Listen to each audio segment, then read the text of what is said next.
Olá, amigos do canal Geomasa, como é que vocês estão? Tudo bem? Tudo tranquilos? Meus amigos, nós viemos para mais uma aula de Geografia do Brasil para os vestibulares. Nós que estamos estudando o relevo. Para tanto, ao adentrarmos ao relevo brasileiro, é necessário que tenhamos uma base, um suporte para compreender os conceitos mais básicos.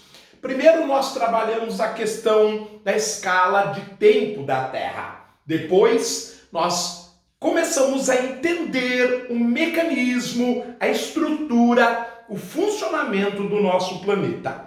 E hoje nós vamos aprofundar ainda mais aquilo que nós vimos na aula passada. Bem, na aula passada nós começamos a perceber que havia uma estrutura mais detalhada na crosta terrestre e no núcleo da Terra. Percebemos que a crosta terrestre era formada por pelo menos duas crostas. O manto por 3 camadas e o núcleo por 2 tipos. Muito embora já se fale na descoberta de um terceiro. Ora, meus amigos, no entanto, é importante ainda evoluirmos um pouco mais na compreensão dos núcleos. Por quê? Porque é necessário a gente entender a dinâmica da crosta terrestre.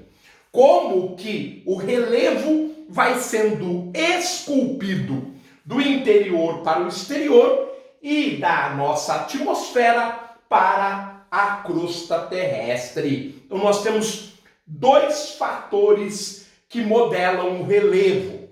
Aquele que vem do interior da Terra, os chamados fatores endógenos, e aqueles que são exteriores à crosta terrestre, os chamados fatores exógenos.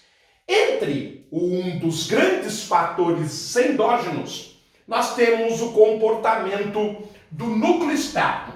Nós sabemos da aula anterior que nós temos 2 núcleos, o núcleo interno e o núcleo externo.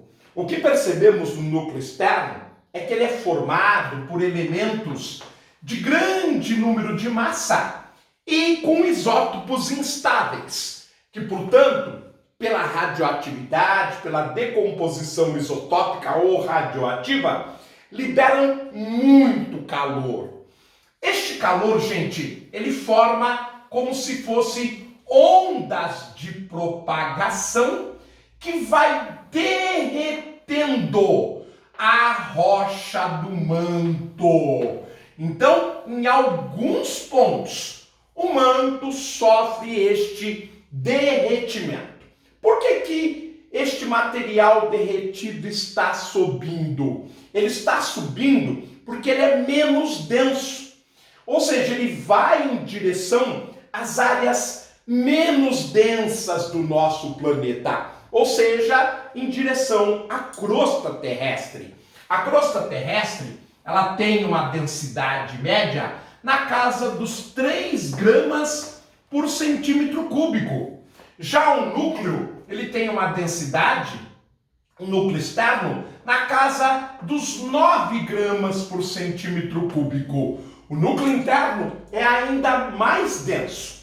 Portanto, gente, é claro que quando nós temos a liberação de energia e ela vai derretendo o material acima, ela busca áreas de densidades menores. Então nós temos uma corrente de convecção de calor do núcleo externo para a crosta terrestre. E quem transmite essas correntes de convecção altamente energéticas é o manto. O manto ele tem essa propriedade. Muitos chamam esta corrente de convecção calorífica ou corrente energética de plumas. É muito comum se ouvir falar do movimento das plumas do núcleo externo se propagando pelo manto e atingindo a crosta terrestre. Fato é que a crosta terrestre, embora seja menos densa, ela é muito compacta, muito rígida. Portanto, na maioria das vezes, ela impede que esse material do interior do planeta suba à superfície. Portanto, esse material derretido, ele se espalha numa delgada camada entre o manto superior e a crosta terrestre. Esta camada de rocha derretida, ou seja, de magma, é a astenosfera. E é sobre a astenosfera que a crosta vai se deslizando centímetros por ano. Lembrando que a crosta terrestre, como nós estudamos nas eras geológicas, ela é formada por placas rochosas. A explicação para a formação dessas placas nós demos lá. Evidentemente, são as famosas placas tectônicas. A denominação tectônica vem de uma palavra grega tecton, que quer dizer carpinteiro, arquiteto.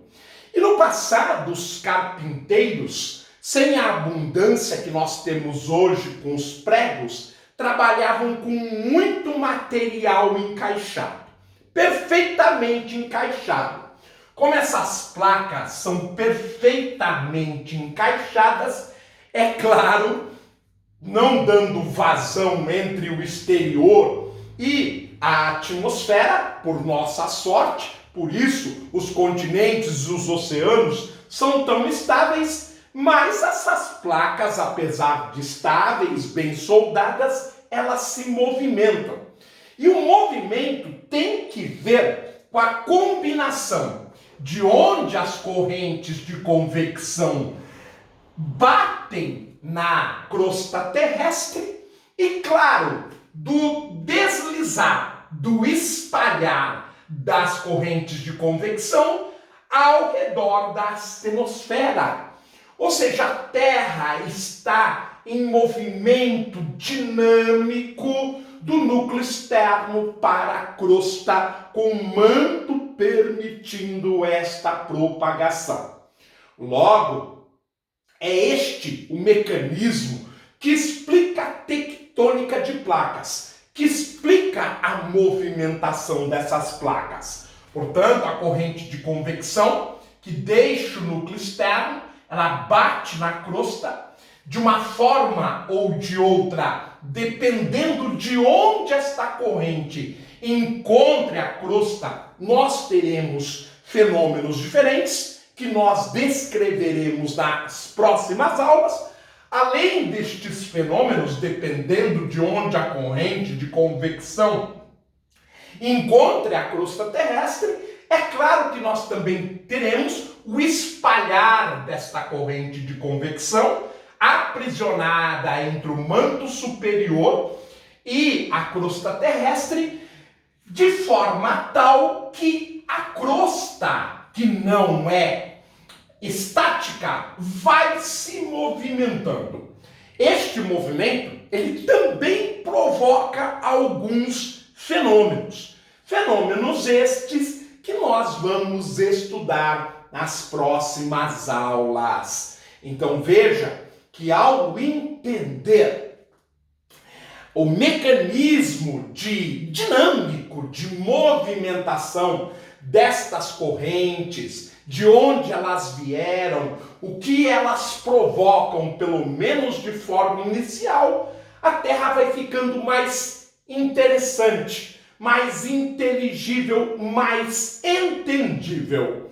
Importante foi que hoje já acrescentamos algumas novas informações e fomos melhorando o nosso modelo do interior do planeta. Meus amigos, nós estamos ficando por aqui. E claro que é uma aula de qualidade, uma aula cobrada nos vestibulares, nos concursos, e nós, na sua prova, em sua escola, e nós, evidentemente, a fazemos de graça. Você que é um aluno da escola pública, um aluno mais carente, ou mesmo um aluno que tem condições, mas que está revisando, este canal ele sempre será gratuito. E é claro que a gente conta com o seu prestígio, com o seu apoio para o canal. E qual é o apoio que você pode dar para o canal para que a gente continue levando e produzindo conteúdos para vocês? Se inscrevam no canal, compartilhem esta aula, divulguem a aula, divulguem o canal. Se inscrevam, deixem seu comentário, um like, um joinha, tudo isso ajuda o canal a crescer. Quem vos falou foi o professor Carlos Maza, eu agradeço muito e espero encontrá-los em uma nova oportunidade com mais uma aula sobre o interior da Terra e, claro, sobre as bases geológicas, estruturas geológicas e mecanismos geofísicos. Ficamos por aqui. Um forte abraço. Eu os vejo oportunamente. Tchau, amigos.